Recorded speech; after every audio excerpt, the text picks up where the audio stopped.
Oryx Islam. Islam, esprit et pratique. Une émission de Younes Yabi, présentée en compagnie de Dr Shawqi Al-Azhar. Bismillahirrahmanirrahim. Assalamu alaikum wa rahmatullahi wa barakatuh. Bonjour, Dr Shawqi. Wa alaykoum salam. Bonjour Younes. Vous allez bien, j'espère. Alhamdulillah. Alors, Dr Shawqi, on a promis aux auditeurs la dernière fois de leur parler aujourd'hui des côtés historiques de la discipline de la finalité de l'islam. Il y a quelques expressions qui sont imbriquées un tout petit peu pour moi.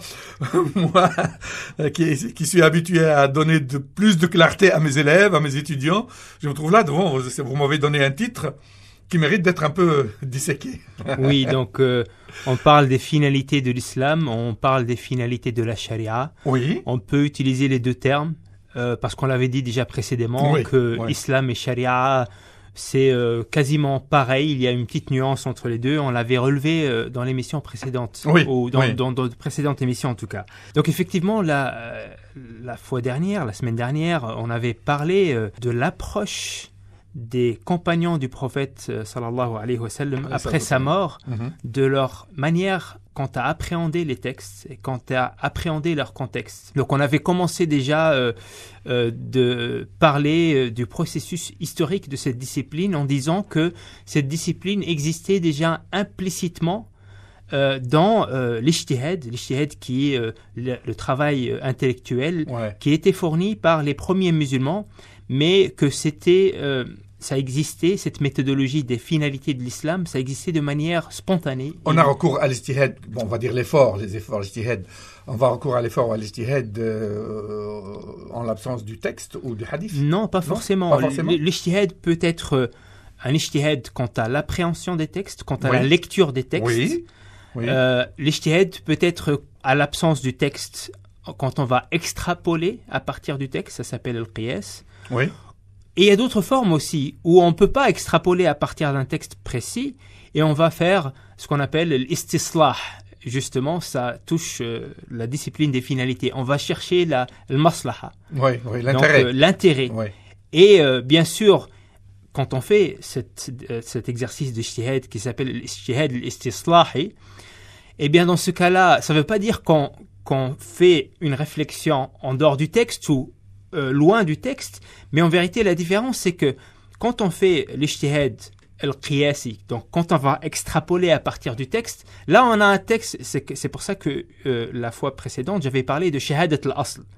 Là on a un texte, témoignage d'origine. Voilà, là on a un texte qui parle d'un sujet précis. Par exemple, on a un texte qui dit Ya ayyuhalladhina amanu idha nudiya lis-salati min yawmil jumu'ati fas'au ila dhikrillahi wa dharul bay'. Ô vous qui croyez, lorsqu'on l'en appelle à la prière le vendredi, eh bien, hâtez-vous, dépêchez-vous pour aller prier. Fas'au ila dhikrillah, dépêchez-vous au rappel de Dieu. Wadharul bay' et laissez le commerce. Maintenant ici, on peut extrapoler à partir de ce texte précis, de ce texte qui parle d'une chose précise. Il est bien clair ce texte. C'est ça, il a besoin d'extrapolation ce text-là? Oui, par exemple, comme exemple, hein. Par exemple, la question qui se pose, est-ce que durant le jour du vendredi, je peux m'adonner à faire du sport, par exemple, ou à contracter un contrat de mariage, je me marie, ou je vais à la salle de sport, etc. Le texte n'en parle pas, mais on peut extrapoler en disant que le texte nous interdit de faire le commerce lorsqu'on appelle à la prière. Parce que la raison, ici ça s'appelle la raison, c'est que eh bien ce commerce-là, cette transaction-là va nous empêcher d'aller faire nos prières vendredi. Et donc ici on peut extrapoler et en disant que ce texte s'applique aussi à celui qui va faire du sport, s'applique aussi à celui qui va se marier. Pourquoi ? Parce que de la même manière, faire du sport lorsqu'on appelle à la prière, ça nous empêche d'aller à la prière. Se marier lorsqu'on appelle à la prière, cela nous empêche de se hâter. Nous sommes en train de tourner dans un moment précis. Nous sommes en train de parler du moment de l'appel à la prière pour le vendredi. Effectivement. C'est-à-dire je peux faire toutes les transactions que je veux l'après-midi. Voilà, et c'est pour ça que le texte continue en disant فَإِذَا قُضِيَتِ الصَّلَاةُ فَانْتَشِرُوا. Dispersez-vous. voilà. Donc ici, effectivement, à partir de ce texte, on extrapole, parce qu'on a un texte précis, et on va l'appliquer sur d'autres questions. Maintenant, l'autre type de réflexion d'ijtihad, où on ne peut pas extrapoler à partir d'un texte, et il n'y a pas de texte qui parle d'une chose précise, donc il n'y a pas shahadat al-asl, encore une fois, qui s'appelle l'ijtihad al-istislahi. Qu'est-ce qu'on va faire ? Eh bien, on ne va pas extrapoler à partir d'un seul texte, mais en vérité, on va faire une réflexion à partir d'un cadre. D'un ensemble de textes. Voilà, d'un ensemble de textes qui, ensemble, ces textes-là vont nous donner un cadre, vont nous donner un cap, une finalité. Mm-hmm. Et pas un seul texte à partir duquel on extrapole. Et ça s'appelle le l'ijtihad al-istislahi. Ouais. Et donc ici, effectivement, pour revenir à ce qu'on avait dit la semaine dernière, on voit qu'effectivement, après la mort du prophète sallallahu alayhi wa sallam, les compagnons ont su continuer la réflexion et appréhender la nouvelle réalité dans laquelle ils allaient se retrouver avec une approche méthodologique qui vient et qui respecte l'esprit des textes et qui va pas forcément s'arrêter à shahadat al-asl, à l'extrapolation, mais qui va aller au-delà, on l'a vu avec Omar, qui va être créatif parce qu'il va comprendre qu'il y a des finalités et que ces finalités-là, eh bien, le texte ne va pas donner toujours les moyens de leur aboutissement, et donc lui-même va instaurer des finalités, des moyens, en ayant compris les finalités.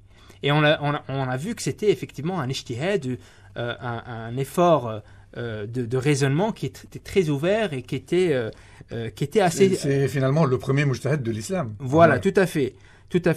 Maintenant, tout ça pour dire qu'effectivement, les finalités de l'islam en tant que méthodologie, en tant que cadre référentiel, ça existait, mais de manière implicite. Donc, ce n'était pas théorisé. Il n'y avait pas une théorie autour qui va mettre en évidence les modalités et les outils méthodologiques pour performer cette réflexion, pour faire cet ijtihad à travers ce cadre référentiel-là. Et donc, ce n'était pas mis à l'écrit, il n'y avait pas de théorie. Mais ça existait déjà depuis le début. On l'a vu aussi avec les textes de la révélation qui mettent en évidence effectivement que l'islam vient pour réaliser un certain nombre d'objectifs. Maintenant, ce qui s'est passé, c'est que la mise à l'écrit, la codification de cette méthodologie, elle a mis beaucoup de temps pour des raisons historiques. En fait, ce qui s'est passé, c'est que après la période des compagnons, il y a eu, comme vous le savez, des conflits politiques. Qui ont agité les pays musulmans et qui ont créé des tensions, qui ont créé des ruptures en fait. Des guerres même. Des guerres civiles qui ont créé des ruptures. Et ici, en vérité, il faut savoir une chose, c'est que les savants qui sont venus après les compagnons, donc les savants des grandes écoles, par exemple les 4 imams des grandes écoles. Vous parlez des compagnons des compagnons. Un peu plus tard quand même. Un peu plus tard, on parle de tabi'in. Tabi'in, c'est-à-dire la troisième génération de compagnons. Voilà, la troisième génération. On est peut-être à 100 ans de l'hégire. Voilà, la troisième génération après la génération du prophète. On parle par exemple d'Abu Hanifa qui est mort en 150 de l'hégire. On parle de Malik qui est mort en 179 de l'hégire. On parle de Shafi'i qui est mort en 204 de l'hégire. On parle du deuxième centenaire et même du début du troisième centenaire de l'hégire. Voilà. Donc ici, pourquoi cette période elle est importante ? Parce que c'est à partir de cette période-là que les disciplines et les sciences islamiques vont commencer à se codifier, à se mettre à l'écrit. Et donc, il faut savoir une chose, c'est que ces savants-là, donc de la troisième génération, qui sont en vérité...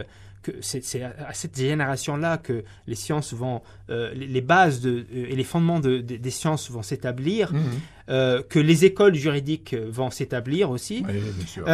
Ces savants-là, de cette période-là, avaient observé aussi les finalités dans leur ijtihad, dans leurs réflexions, dans leurs efforts intellectuels. Il y avait cette dimension des finalités qui était encore présente. Sauf qu'est-ce qui s'est passé, c'est que déjà, il y a eu donc cette rupture politique après la mort de Ali, l'assassinat de Ali, ouais. Comme vous le savez, bon, il y a eu en l'an 35. Voilà, il y a eu le règne de Hussein, mais qui a duré quelques mois seulement. Est-ce qu'il est considéré comme un règne dans l'histoire? On parle du règne de Hussein? On parle du règne de Hussein. Dans l'histoire, on nous a appris Ali, Muawiyah. Oui, sauf que après Ali, il y a eu Hussein, mais en parallèle, il y avait Muawiyah aussi. Muawiyah à Damas. Voilà, à Damas. Et donc, il y avait... Hussein n'a pas été reconnu par Muawiyah. Non, il y avait justement, il y avait une rupture. Donc, les deux revendiquaient le califat. Ouais. Et donc, effectivement, il y avait cette rupture et après, il y a eu cette réconciliation, effectivement. Mais avec cette réconciliation, commencera un règne dynastique qui va durer dans le temps. Maintenant, qu'est-ce qui va se passer? Vous parlez des Omeyyades. Des Omeyyades et après, bien sûr, les Abbassides, etc. Les Abbassides, par la suite, oui. Qu'est-ce qui va se passer? C'est que petit à petit, le pouvoir va se séparer du savoir. On l'a vu avec les compagnons comme Abu Bakr et Omar et Othman et Ali, donc le Khilaf al-Rashida, le pouvoir et le savoir étaient unifiés, même incarnés par le calife, qui était lui-même, en même temps, était savant, imam et en même temps était savant, leader politique. Leader politique, oui, bien sûr. Donc, mais après, il y a eu une rupture entre pouvoir et savoir. Et les deux allaient évoluer en parallèle. Et petit à petit, les savants, les leaders intellectuels, allaient être écartés de tout ce qui concerne les affaires d'ordre public, tout ce qui concerne les affaires de société, les affaires... Le quotidien, quoi. Voilà, le quotidien, les grandes questions d'ordre public, d'ordre social. Eh bien, les savants allaient être petit à petit écartés de ces questions-là et eux-mêmes, en vérité, vont s'écarter du pouvoir. Et on le voit d'ailleurs avec les 4 imams eux-mêmes, qu'il y a eu une tension entre eux et les autorités. Par exemple, Abu Hanifa a été torturé. Et Malik a été torturé par le gouverneur de Médine. Pour Malik, oui. Voilà, de Mansour. Et Ahmed ibn Hanbal a été torturé aussi. Ils ont tous été torturés. Voilà, donc en vérité, il y a eu une tension évidente et une rupture évidente entre pouvoir et savoir. Et en vérité, il faut noter le fait que la civilisation musulmane a été surtout dirigée dans son âge d'or par les savants et pas par les autorités politiques.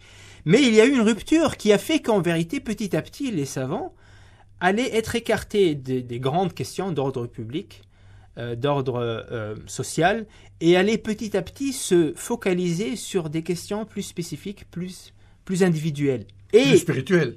Plus spirituel aussi par la suite.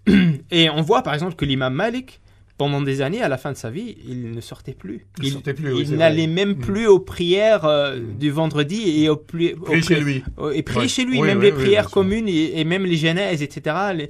Il ne sortait plus justement et il disait que c'était pour éviter justement la fitna, pour éviter de voir des choses devant lesquelles je serais impuissant. Impuissant, incapable de faire quoi que ce soit. Voilà. C'est ça. Donc ici, qu'est-ce que ça a provoqué? Ça a provoqué le fait que déjà, les savants allaient, encore une fois, se focaliser sur des questions qui sont de l'ordre du privé et de l'ordre du spécifique, et être écartés de grandes questions d'ordre social, d'ordre politique, d'ordre intérêt général, etc.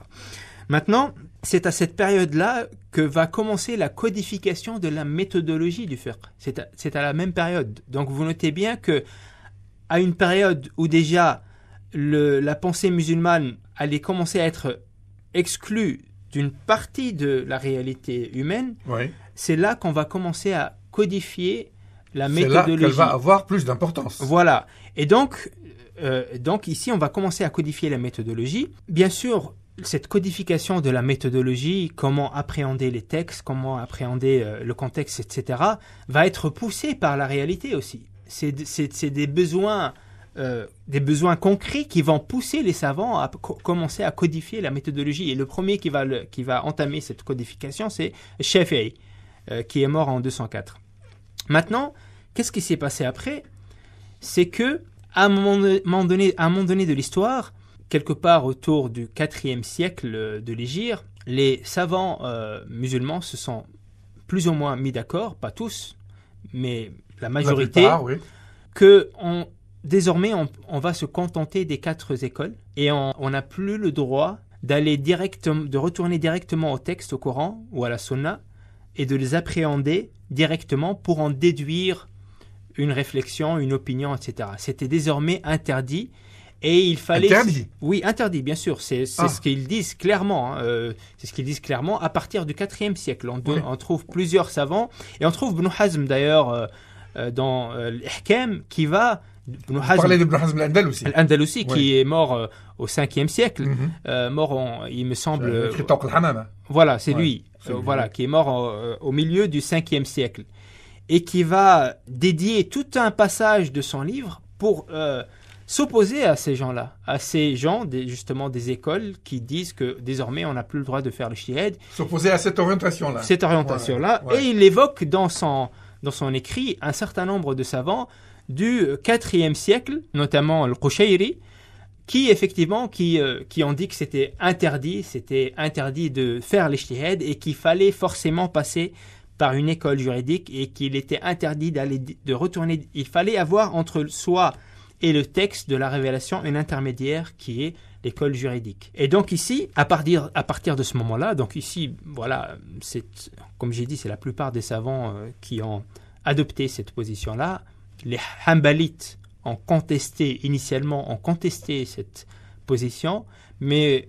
Parce qu'ils ont vu une prédominance des Hanafites et des Malikites, peut-être ? Pas seulement, parce qu'ils ont estimé que personne n'avait le droit d'interdire aux gens de retourner directement au texte. Mais en principe, ils allaient interdire cela, mais dans les faits, eux-mêmes allaient faire taqlid, suivre l'imam Ahmed et établir leur école aussi, et la suivre dans ses enseignements. Parce qu'ils n'avaient pas le choix. Ou bien...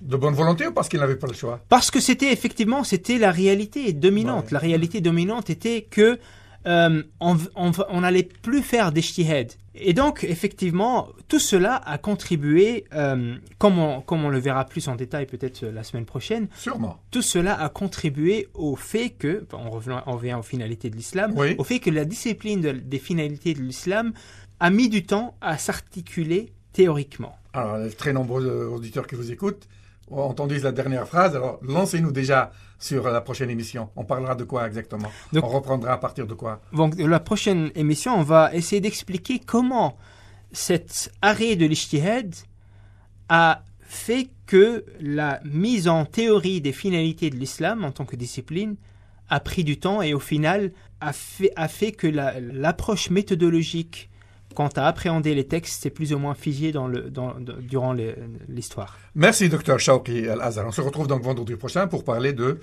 ce sujet-là très intéressant, l'arrêt de l'ijtihad. Merci à vous d'avoir suivi notre émission. Restez sur Oryx FM. On se retrouve vendredi prochain en compagnie de Dr Shawqi Al-Azhar. Au revoir. Oryx Islam.